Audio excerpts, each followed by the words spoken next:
Духовна читальня отца Кирила Селецького основана 2014 року з нагоди означування сторочниці приходу шестрох служебніцох до Kocura. Toto všetko normálna stvar u Švédce i osoblivo katolických državov, gdje ljudi majú možnosti vidjeti knjižku, čitati ju. Ona nie len za duhovnih ľudí, za panosok či za šesto, znači ona namenjena za všetky. Jedno велике богатство, шкода не понукнуть людям. У духовній читальні знаходяться 3000 книжки духовного змісту, фахово книжки, різні дзецінські часописи, а тижі часописи за младих і одроснутих за духовну і шветову тематику.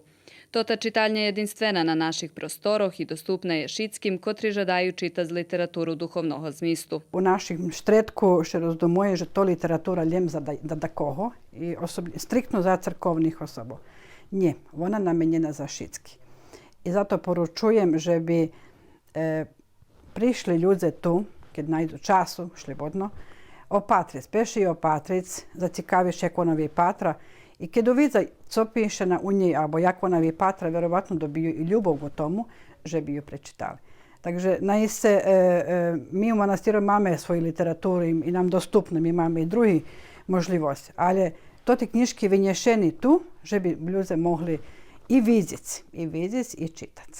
Хоч читальня ту 6 років, велі люди не знають за ню. Членарина ще не плаці, а зо шестрами ще можна говорити о часу на щиві і о вибору книжках.